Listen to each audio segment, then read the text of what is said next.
everybody, and welcome to Trendlines, a podcast on global affairs brought to you by World Politics Review. I'm Judah Grunstein, WPR's editor-in-chief. Over the past 20 years, the geopolitical landscape of the Middle East has been transformed and reshaped. Old rivalries and historical enmities have hardened and deepened, driving strategic realignments and the emergence of a range of new or newly empowered actors from both within and outside the region. At the same time, political change has been harder to come by.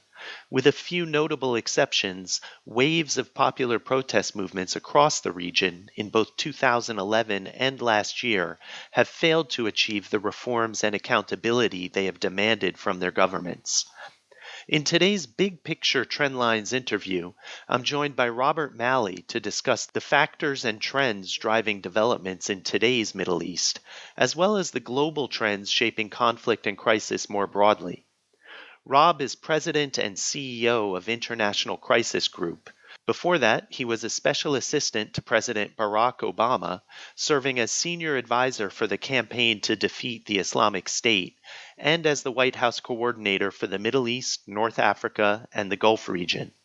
He was also a special assistant to President Bill Clinton for Arab-Israeli affairs and director for Near East and South Asian affairs at the National Security Council during the Clinton administration. Rob, thanks so much for joining us on Trendlines.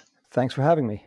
So one of the things that strikes me most about the Middle East when you look back at the past 20 years, let's say, is this tension between change and stasis.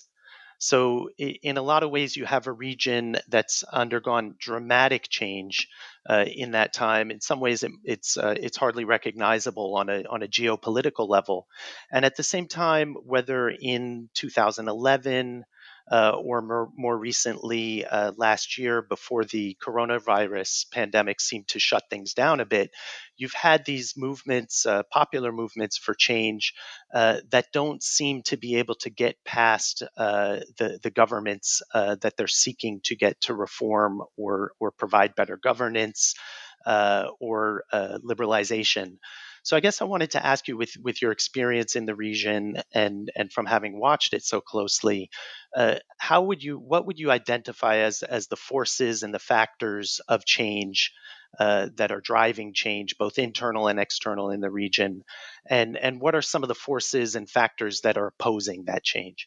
I'd say it's the lack of change that is propelling change. I mean, that's a little bit of an oversimplification, but to a large extent, what has propelled the changes that we've seen or that have been attempted over the last decade really, since 2011 in particular with the uprisings, has been frustration with the lack of change, with the status, with the sclerotic nature of not just the internal Arab system, Middle East system, but with the structure of the Middle East as a whole.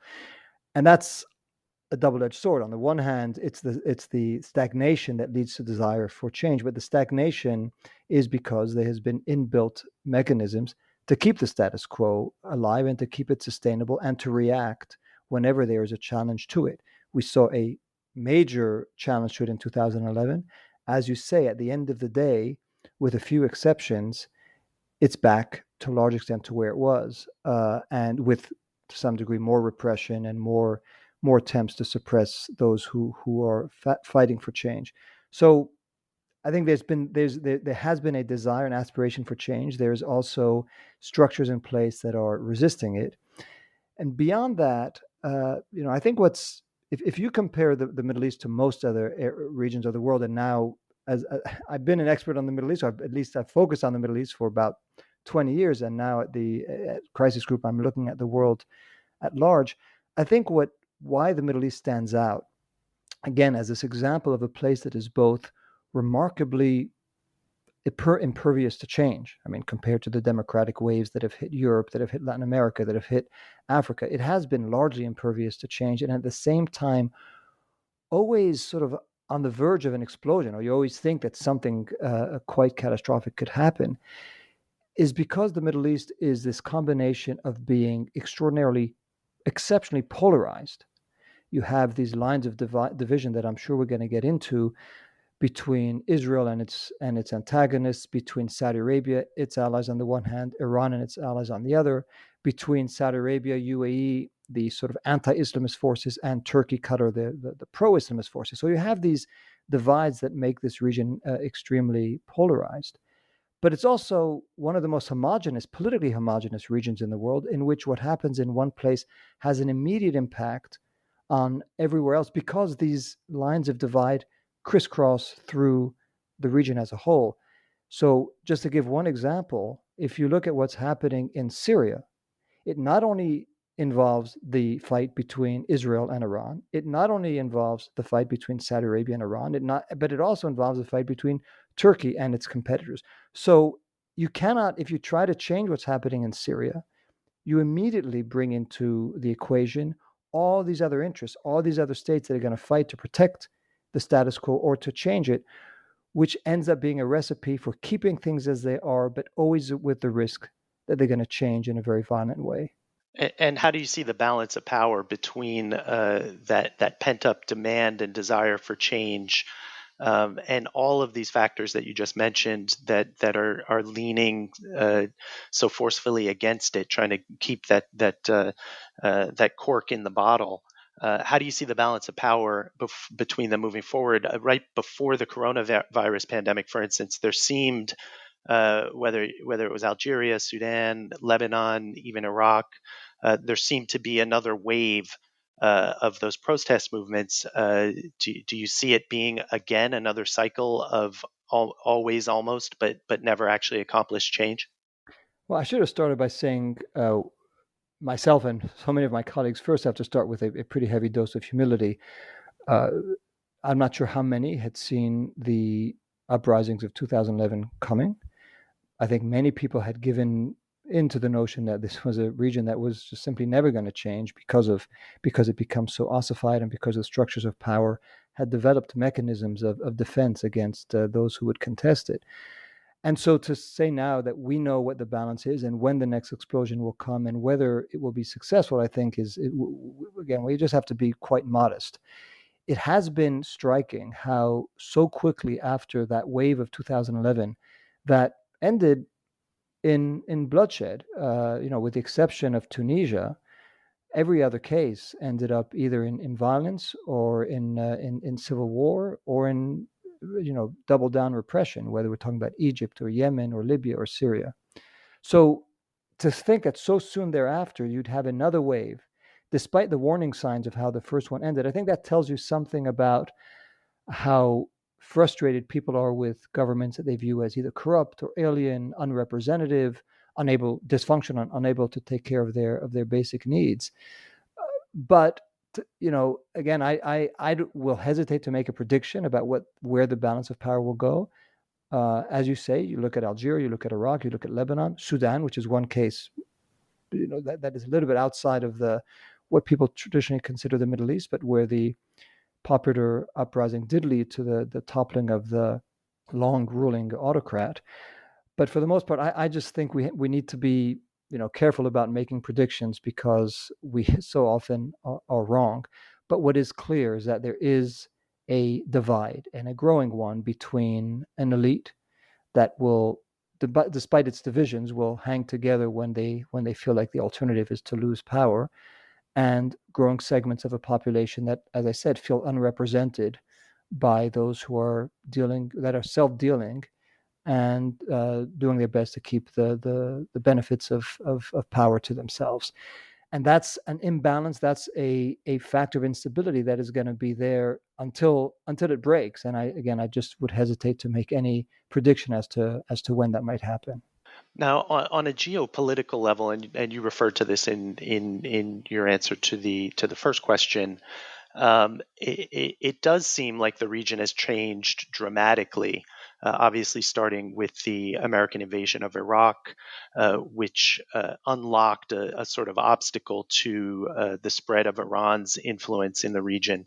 And a lot of the shifts that we've seen since then, or at least the shift with regard to Israel and the Gulf Arab states, for instance, aligning and converging more and more, has to do with this fear of Iran's growing influence in the region. One of the things that I'm always struck by, however, by some of the more hawkish takes on Iran, is that it always seems to be, on the one hand, it's on the verge of dominating the region, and then on the other, it's very easily deterred by relatively low cost measures by the US, and the regime is on the verge of collapse if we only raise the pressure on Iran just a little bit more.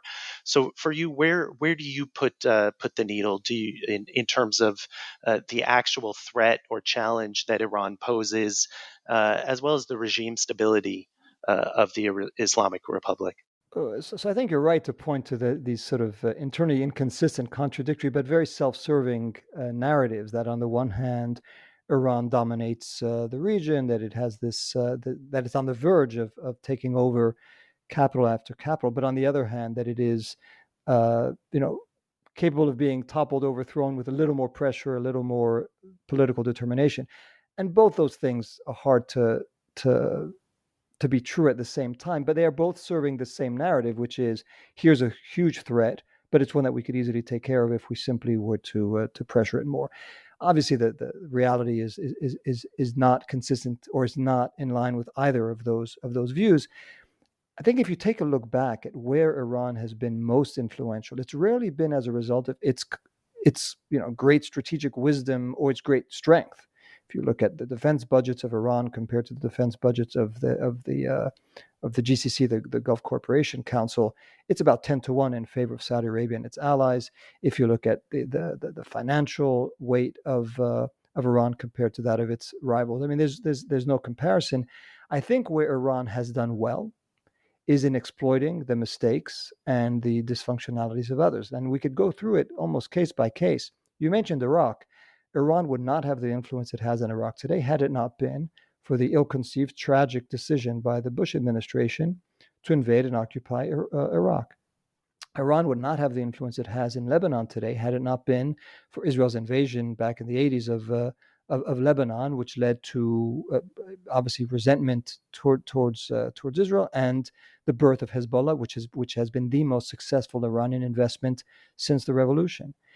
Iran would not have the influence in Yemen that it has today had it not been for the war between Saudi Arabia and the Houthis. And even in the case of Syria, and there, of course, responsibility is widely shared, and most of it must be put on the shoulders of the Bashar al-Assad regime. But if it hadn't been for the fact that that this regime has been embattled, and that you've had intervention by other countries to support the opposition, which led Assad to have to turn ever more desperately to Iran would not be as entrenched as it is in Syria as it is today. So in case after case, I think you have to recognize that failed attempts to do things in the region have fallen in Iran's lap, and Iran has an ability, has the power of working in sort of extra institutional ways, in working with non-state actors and arming them and making sure that they have a preponderant role in whatever polities they happen to be, whether it's Hezbollah in Lebanon, or whether it's some of the Shiite militias in Iraq, or whether, case after case, they manage to turn what would look like a weaker party into a party that becomes indispensable to any political solution and has outsized military power. But it really is the case, as I said, of the mistakes of others that are exploited very cunningly, very adeptly by Iran. So it's neither as if Iran on its own is capable of overturning the whole region and bringing it under its sway. It simply doesn't have that capacity in any way, neither financial nor military, nor in terms of the sectarian and ethnic divide of the region. But nor is it the case, and that comes to your other question, that all it will take is a little more pressure and Iran will either surrender or become the victim of another regime change. There's no evidence of that. Iran has been under great pressure in the past, and there's no evidence that the regime is about to collapse. Again, I'm not foolhardy enough to make a prediction that it won't at some point. I mean, regimes like the Iranian regime have a lifespan. They don't go on forever.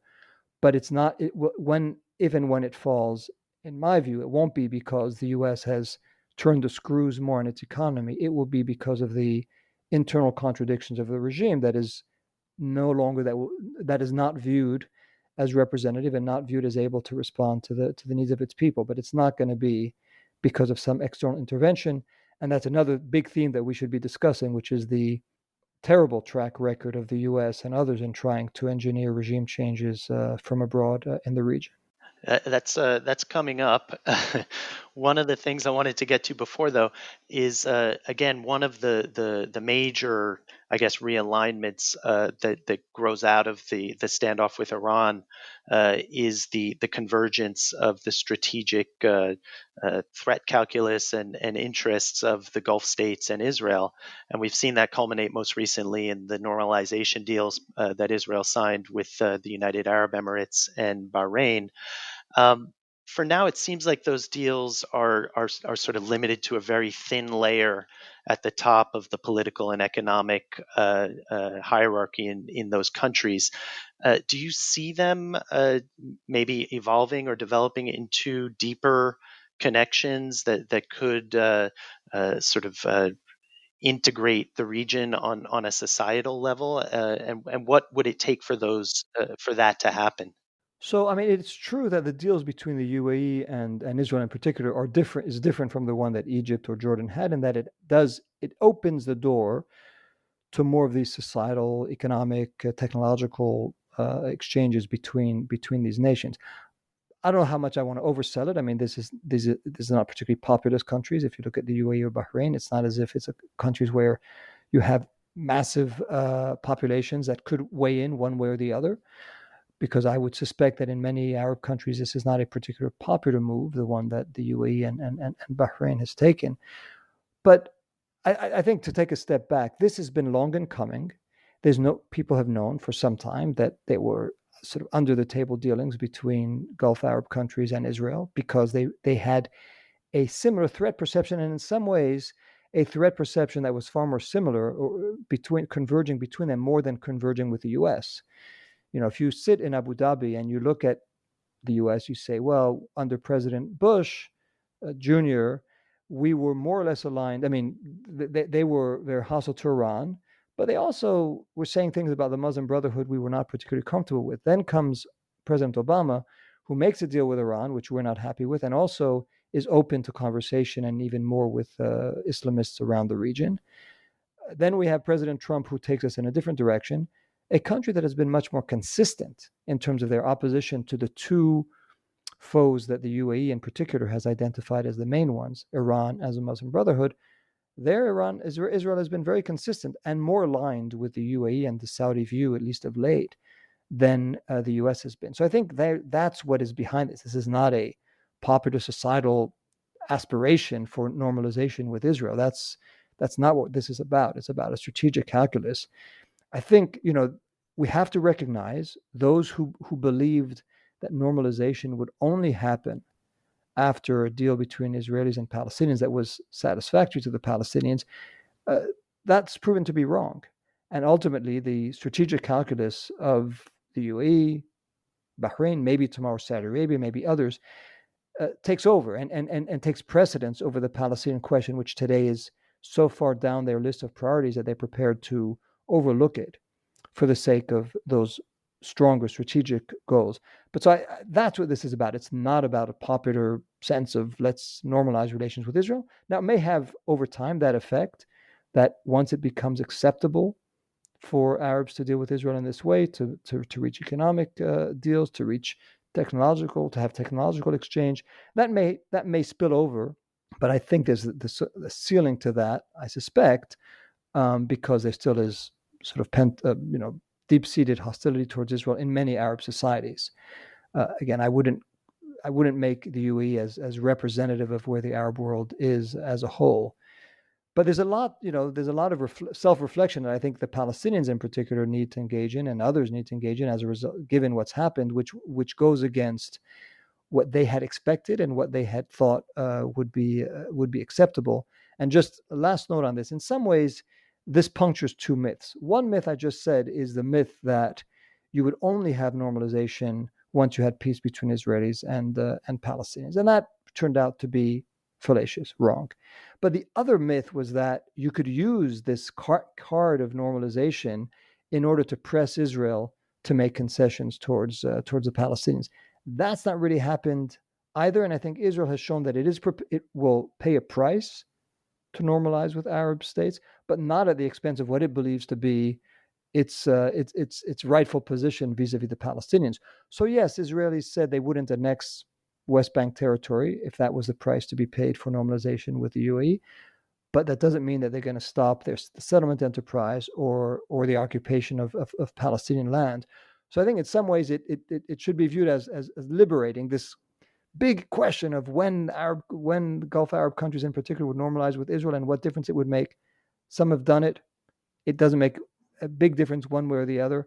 I think the question of Israel-Palestine remains as unaddressed as it was before. And the challenge now for Palestinians and for Israelis who want a peace deal is to come to terms with that conflict and not hope or dread that Arabs are going to come to the rescue for some, or that the card of normalization is going to help push Israel into zones that it's not prepared to, into an area that it's not prepared to go to otherwise. Now, you've already alluded to America's role in the Middle East. For me, just looking back at the past three presidential administrations, and you worked in the Obama administration, there's been this stark contrast in terms of the means they used and the objectives that they were pursuing. But taking a step back, none of the three administrations have really been able to achieve the stated long-term objectives.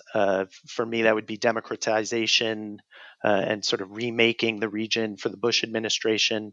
My reading of the Obama administration, and correct me if I'm wrong, is that it was trying to put into place the conditions that might allow for a sort of diplomatic accommodation or a concert of powers, especially with regard to Iran. And now you have the Trump administration that's just really doubled down on confrontation with an unstated but pretty clear goal of regime change in Iran. To what extent can the U.S. still shape developments in the Middle East, given that track record? So I'd add to that track record. I mean, I worked in the Clinton administration where the goal clearly, particularly towards its end, was Arab-Israeli peace between Israelis and Syrians and Israelis and Palestinians. That too failed. So I think you could add to your list of successive failures of U.S. endeavors in the Middle East. I think it's an object lesson in the limits of U.S. power. And that has happened time and time again. Trying to reshape the region from the U.S. has ended up crashing on Middle Eastern land, and I think that's a key lesson. As I was saying earlier, if you look at the track record of regime change, or attempted regime changes, going back to the era of when the U.S. tried to intervene in Iran and in Afghanistan, if you want to extend it to that, it is a succession, a litany of failed enterprises. What that means in terms of residual U.S. influence. Sure, the U.S. has influence. I mean, it has military influence. It is engaged in it's supporting some regimes. It's trying to undo others. It has financial weight. So clearly, the U.S. has a role to play. I think it needs to take a deep breath and reflect on the failure of the roles it has tried to play up until now. Its inability to apprehend, understand, and shape dynamics in the region in a way that it would want.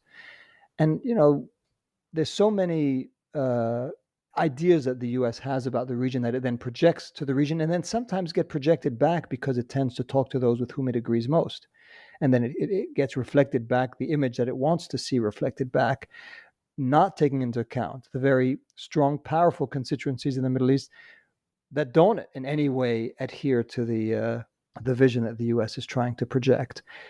And I think there's a lot, as I say, a lot of self-reflection, and having participated in two of those administrations, a lot of self-reflection on my part as well about as I said, those consecutive failures of the peace efforts by the Clinton administration, which also at the time, as you will recall, had this attempt to keep both Iraq and Iran Sort of it was a dual containment strategy, which also wasn't particularly successful. And then, as you say, President Bush's enterprise to democratize, democratize may be the wrong region, but to remake the region, and then Obama, and then Trump, and each one has failed in its own way.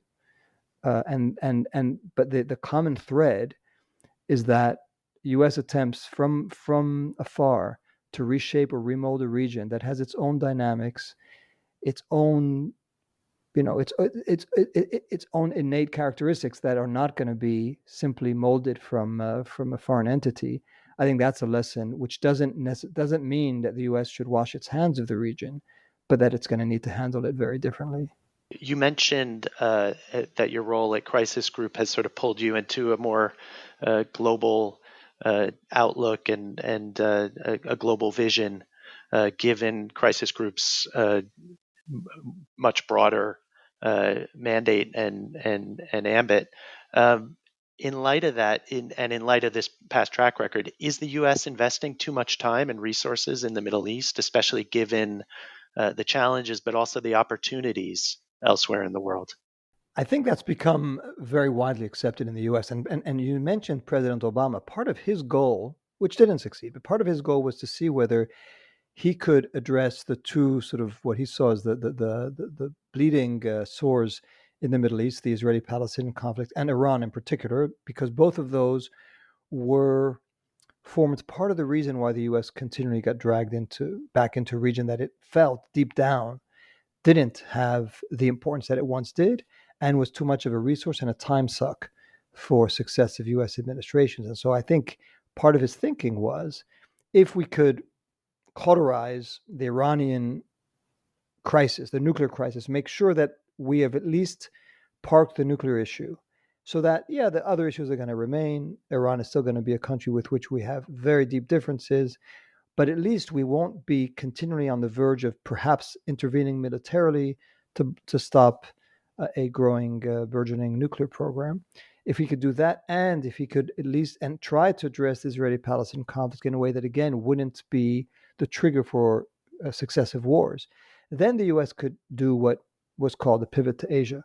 Now, the assumption behind this, which I think again is widely accepted, is that the U.S. has spent far too much treasure and too many lives, our own, but also those first and foremost. I mean, not first and foremost, but even more those of the region. And at the end of the day, the balance sheet is, as you described it, not particularly attractive, appealing.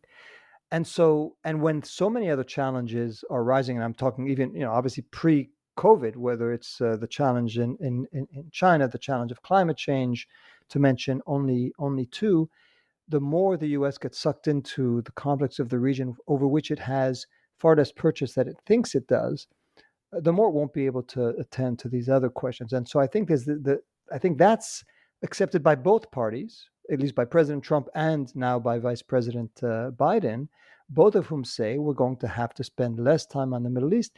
The challenge is always being able to do it without being called back in because of a terrorist attack or because of a war or because of an ally that feels that it's endangered.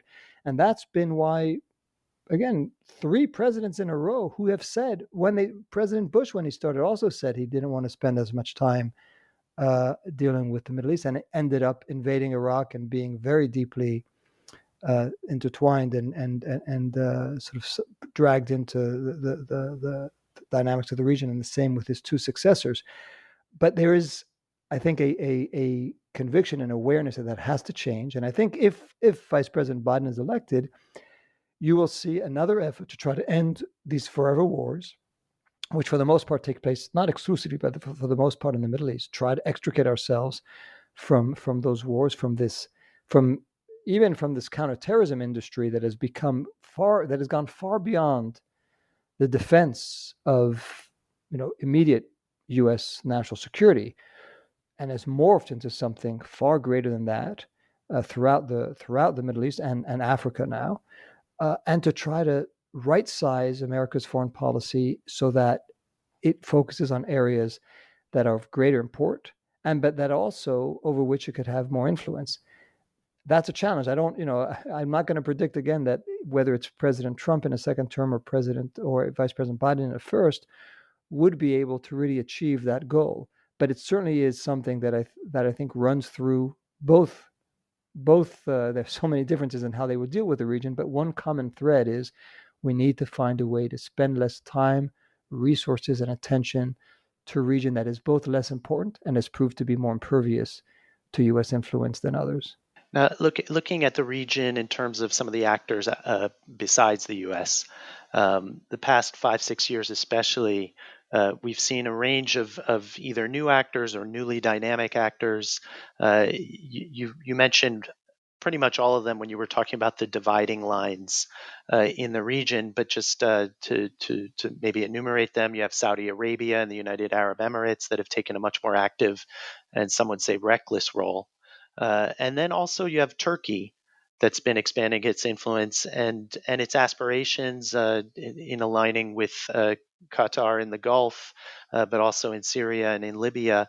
Do you see these developments in terms of this increased activism in a region where for years the American foreign policy establishment was sort of wishing that the Saudis would become more active, right, and would actually do a little more for themselves, and now all of a sudden it's a question of careful what you wish for. But do you see those developments as a direct response to the uncertainty about America's future role in the region, or are these things that you think would have bubbled up and happened organically regardless?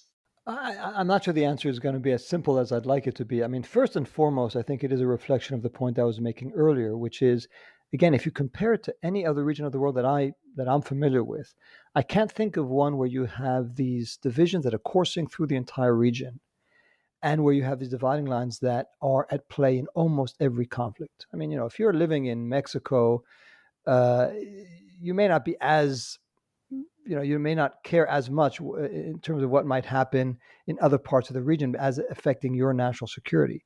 Whereas, again, just to put the emphasis on this point, anything that happens in Yemen has a direct bearing on the divide between Saudi Arabia and Iran, between Saudi Arabia and Qatar, and to some extent even the conflict with Israel, since Israel suspected that Iran would try to use the Houthis as another ally in the fight against Israel. So sometimes these are perceptions that are disproportionate to reality, but it is so hard to resolve any single conflict in the Middle East because all other conflicts get intertwined with it.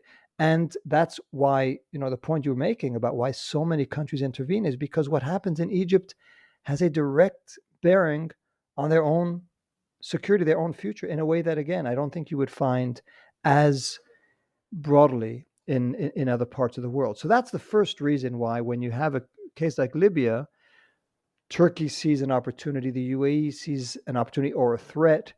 And so they both, whether it's Turkey, whether it's the UAE, whether it's Egypt, whether it's Qatar, they all see that there's something at stake. And if they lose, quote unquote, Libya, they are losing a piece of their national security.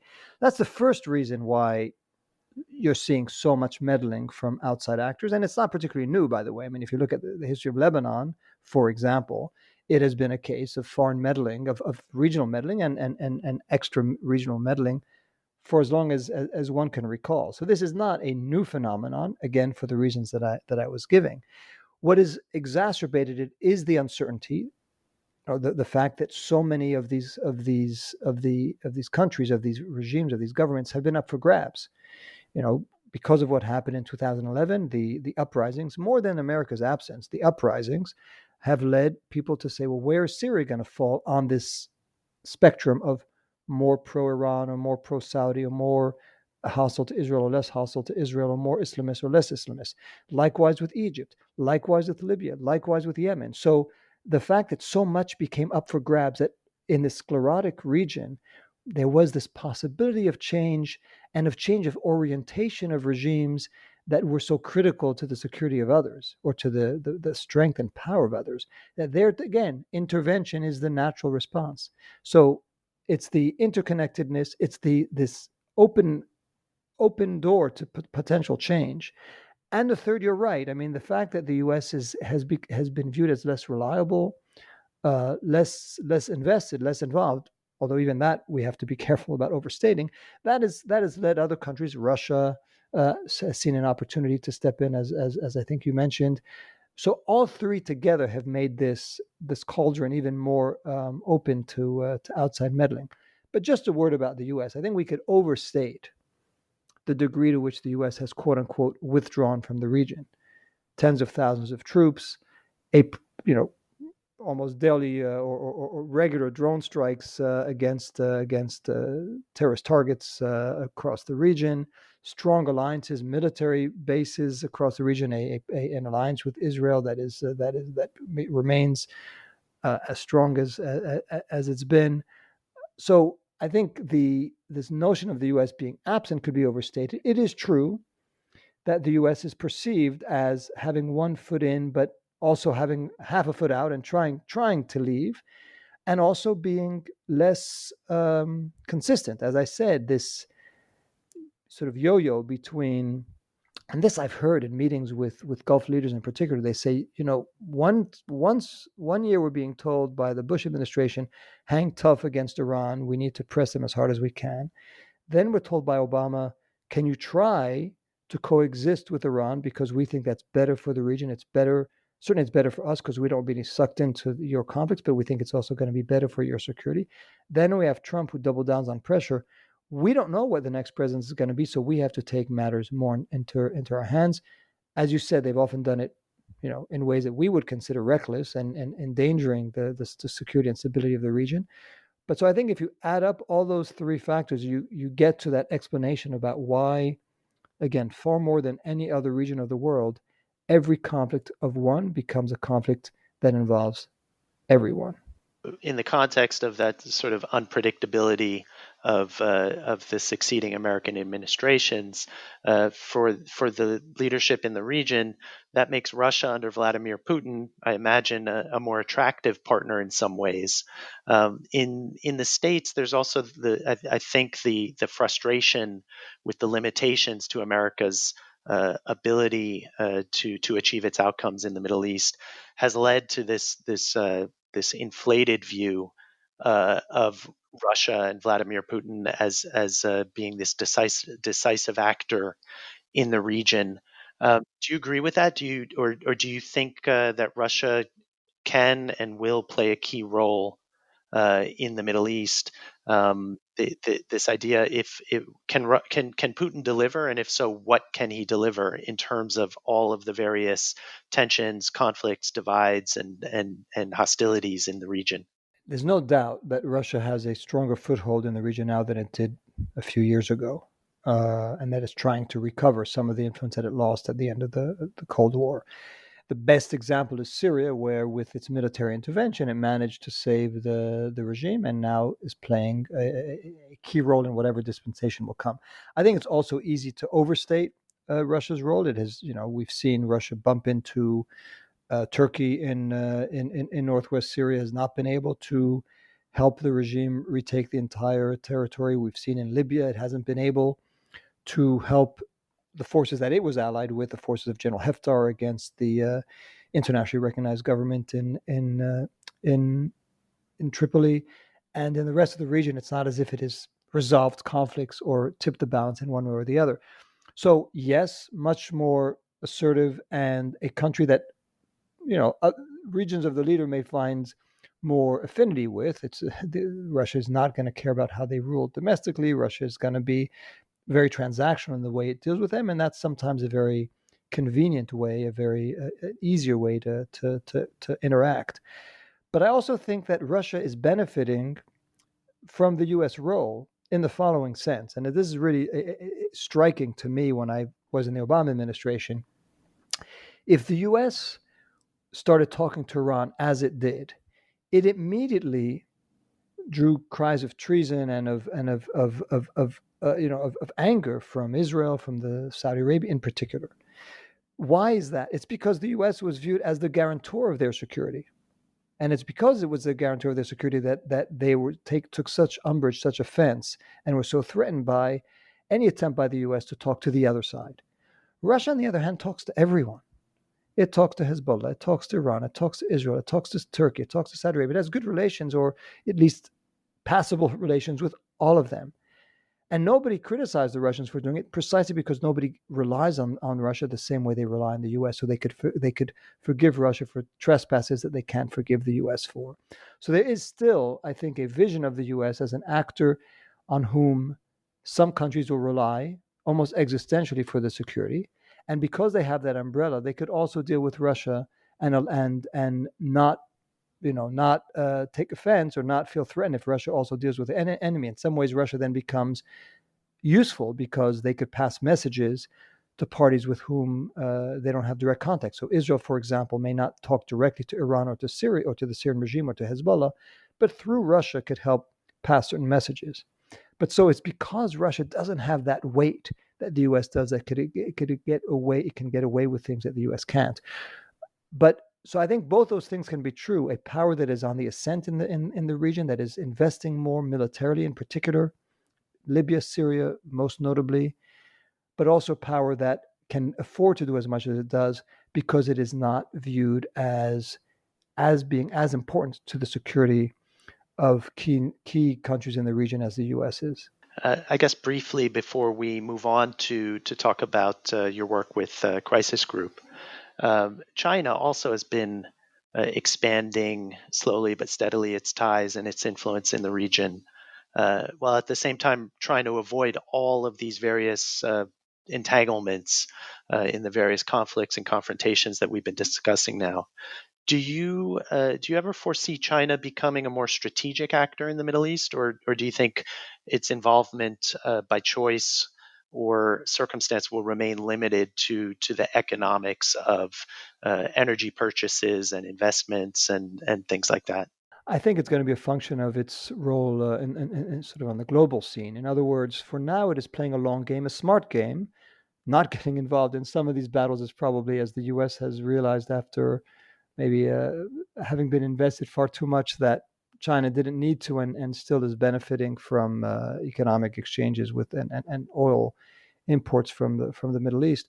But the greater its power, relative to the U.S., the less the U.S. is going to play a role, for better or for worse, in terms of stabilizing the region. And again, as I say, for better or for worse, the more it may fall on China if it wants to maintain the kind of economic ties and the kind of access to oil and gas that it's getting from the Middle East, the more it may have to step up. So I don't think it's going to be China's preference. I think China prefers to leave that to others and doesn't want to get involved in the conflicts of the region. It doesn't see it at serving it in any way. But it may need to over time if its economic interests are such that it needs stability, and it doesn't have there's no other party that's prepared to ensure it. So I think that's going to be, it won't be a choice I think China makes, but it may be a responsibility that befalls it over time. I'm not talking about this is really over the horizon. Any final thoughts before we move on to Crisis Group? Well, I maybe a personal thought on the Middle East. My father was Egyptian, and I grew up very much in the for many years, more than a dozen years in Paris, sort of in that environment of Arab nationalism and an Arab world that was struggling to have its own voice and not be as dominated by European or American influence. And I think it is startling to look from a distance, and now having been in, as I said, two U.S. administrations, to see how that appetite for greater autonomy, greater sort of autonomous decision making, and greater and for governments that they're going to feel are less alien, that are more indigenous, that are more authentic. I think that's the key word. Governments that they feel are authentic. That continues after all this time, and after efforts, at the Arab world has gone through so much in terms of its own period of nationalism and Islamism, and now popular uprisings in the name of finding some greater popular expression. But that battle continues. I don't think 20, 30 years ago I would have expected that it would have unfolded the way it did. But it is, an unfinished business that the Arab world is finding itself in. And unfortunately, the outside world, for the most part, has played a damaging and deleterious role. Um, and as you know, come back to your first question, then that fight between sort of stability or immobility and change, uh, that battle continues, and our people, our our world cannot. I think it must conclude that it not only can it not count on the outside world to help it in that endeavor, but it's often going to have to lead that fight uh, against the interference of and meddling by outside powers. Now, turning to the International Crisis Group, you've had a long involvement with Crisis Group, both from what I understand, before and after you worked in the Obama administration. For the people who aren't familiar necessarily with what it does, what role do you play in terms of public awareness and governmental responses to conflicts and crises going on around the world? So yeah, you're right. I mean, I spent 12 years heading the Middle East program, now heading the organization as a whole. You know, what attracted me to the organization, and it goes a little bit back to the conversation we had, is two things. Number one, we're present on the ground. In other words, we don't write about Libya or Syria or Yemen or Afghanistan or Nigeria or Colombia from afar. We have analysts who either live in or travel frequently to the countries that they cover. So that's number one. And that's, as I said, if there's been so much misunderstanding about how to deal with the Middle East and so many miscalculations that have left the situation worse than prior to the interventions by outsiders, it is because of that lack of understanding of the dynamics on the ground. And the second, which is a corollary, is that there's no bar to who we talk to. Okay, granted, I don't think we have spoken to ISIS, for example, but other than that, and maybe a few other exceptions, our motto is, we talk to everyone. If you're going to resolve conflict, and the mandate of the crisis group is to resolve and prevent deadly conflict, if you're going to do that, you're going to have to talk to everyone, whether they are on the US or Europe's or other UN terrorist lists or not, whether they are viewed as enemies or whether they are engaged in often barbaric and awful behavior or not, because they're the ones with whom, if you're going to end the conflict, you're going to have to talk to. So it's that combination of being on the ground, talking to everyone, and then trying to absorb that perspective and coming up with ideas. They're just ideas that we have and that we then share with local, regional, and international actors about what's the best way to prevent or to resolve a deadly conflict. And it's that combination of being on the ground, talking to everyone, and then having access to policymakers, and it's up to them to listen to us or not, that makes this organization the one that I have identified with and I found attractive, appealing, and having an impact. And not always, clearly, but there are some cases where, because we've gained that respect, and not by the we, I mean the people who work, my colleagues who work on the ground in the field, because they've gained that respect, because people know that they are there not with an ideological agenda, but because their conviction is that they want to save lives, that they talk to everyone, so they have that perspective that is informed by the realities on the ground, that they could then share their perspective and their ideas, and we share them with, again, policymakers, not just in Europe, but also across the world and in the regions where the fighting is taking place. And that's what we try to do. And there's some cases where it's worked very well, other cases where it has not, but it's driven me to keep coming back even after I left for 3 years, to go to the Obama administration, to come back, because it's an organization whose values I believe in, but also one that tries to do more than comment, but also talk to the people who are going to make the decisions and understand the limitations that they operate under, and try to, within those limitations, come up with principled but pragmatic ideas about how to save lives that otherwise could be lost. Now, you alluded to it, but I guess one of the limitations of this kind of big picture, bird's eye discussion is that it's not really possible to discuss all of the very granular and local drivers and causes of conflict in various places around the world. And obviously, there's a huge range and spectrum of the kinds of conflicts and crises that that are taking place and that crisis group tries to address. But to the extent that it's possible to sort of identify factors and trends on a global or a regional level um, that affect your ability to effectively address the conflicts and crises that you in the countries where you work, what would those be in terms of some of the shifts and changes on a global level in geopolitics and international affairs and world politics? Well, I mean, it's a great question. Obviously, the biggest change that, and it's one that has been, long and, I mean, we've been seeing it coming for a while. It's been accelerated, I would say, both by the misbegotten war in Iraq and then by the Trump presidency, has been the relative decline of the U.S., which was at its apex, I guess, at the fall of the collapse of the Berlin Wall, and but then, as I said, I think because of overreach and because of the natural decline of great powers. I mean, it's part of in their DNA that they will rise, and then at some point they will overreach, they will exhaust themselves, and other powers will try to challenge them. But that's been a major shift, and with it, the collapse of what I would consider to be the very the misnamed international liberal order. It wasn't particularly international in that it left many behind. It wasn't particularly liberal in that it propped up and sustained many illiberal governments. And it wasn't that orderly if you lived in those parts of the world that were subject to continued conflict. But nonetheless, it structured international relations in a certain way. Now, that has come, or is still coming to an end.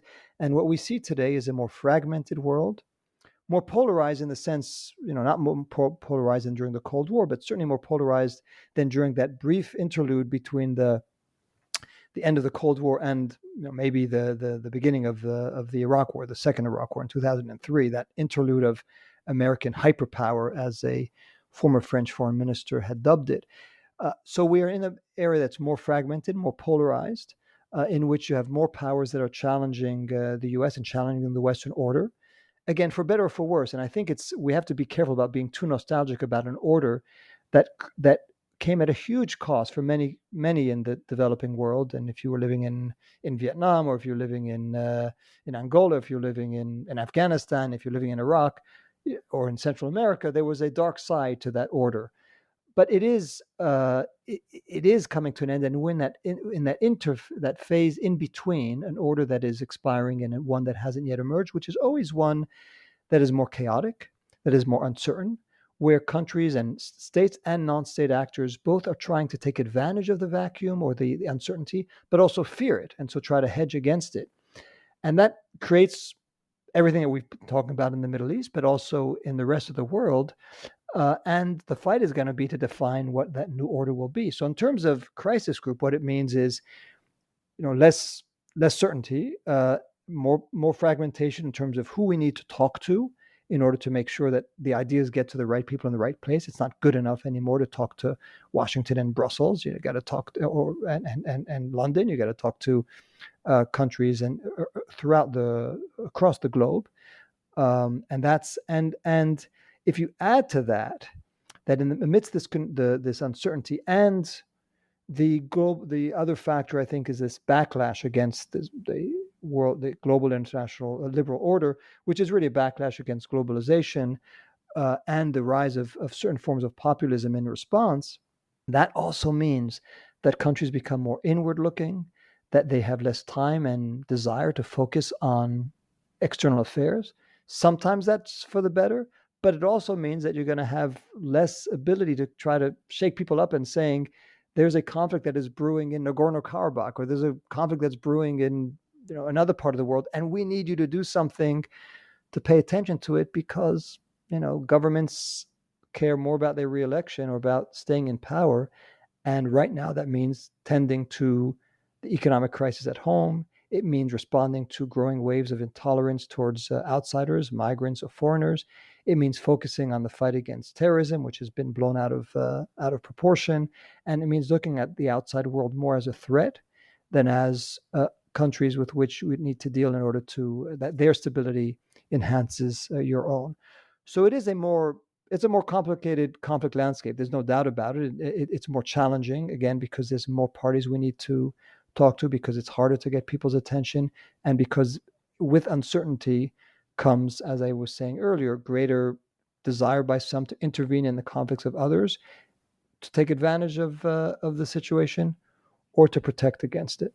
On the crisis group website, on the Who We Are page, it states, "War is not inevitable. It is a man-made disaster."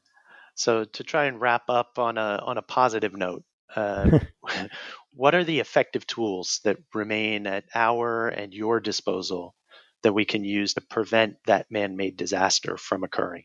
Well, I mean, the first tool, which is, again, it assumes that people want to end war or to prevent it, is raising the alarm bell, sounding the alarm bell. I mean, some of these conflicts occur because of miscalculation, because of misperception. I mean, some of them occur because of real power grabs and desires by some to go to war. But in other cases, and they're more common than one might suspect, it is lack of communication. It is warped perceptions of the interests and the ambitions of others. It is missteps. And to the extent that one could sound the alarm and make sure that everyone has the same information at the same time, that's almost, that's 101. That's the basics. There are other tools. There are tools of intervention, and intervention I don't mean military intervention, of diplomatic intervention, of economic intervention, of trying to change the interest calculations of different actors so that they see what the cost would be of going in a certain direction as opposed to the benefits of steering clear of war. And popular opinion, pressure from public opinion, whether they are in the conflict areas themselves or outside in countries that could play a role. So I don't want to, I would love to end on an optimistic note, and I wouldn't be doing the work I'm doing now if I didn't think that you could change decision making. You could avoid avoidable wars. You could try to communicate, which is what we try to do. I mean, we talk to governments all the time that don't have the same kind of access to their foes as we do. And I don't want to sound naive in that all wars are not caused by misunderstanding or misperception. But as I said, there are quite a few of them where, when you take a look back, that march of folly could have been avoided if people had a better understanding of how their actions would be perceived by others and how other actions should be interpreted by them. And if we at Crisis Group can play that role of interpreter, translator, bridge, that would be already a huge contribution. And I think we do it day in, day out, because we talk to everyone, because we are in that position of better understanding the motivations of some actors than others can, and trying to do our best to articulate what they're thinking. And the biggest compliment that I think we can be paid at Crisis Group, and which we are paid every now and then, is when an actor in a conflict or in a potential conflict situation tells us, "Don't agree with what you wrote, don't agree with your recommendation, but you reflected our views and our interests better than we could have done." And that in and of itself is a contribution, because the others are going to read this and going to listen to you, will understand where we're coming from.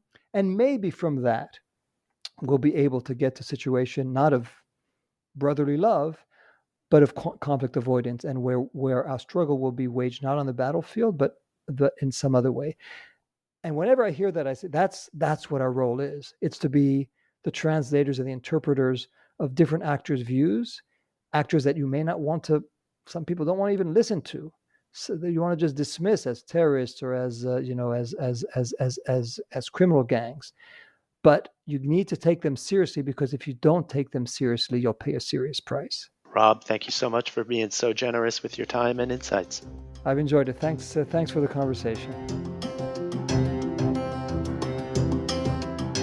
If you'd like to comment on the discussion, ask a question, or even suggest a topic for a future episode, drop us a line at podcast@worldpoliticsreview.com.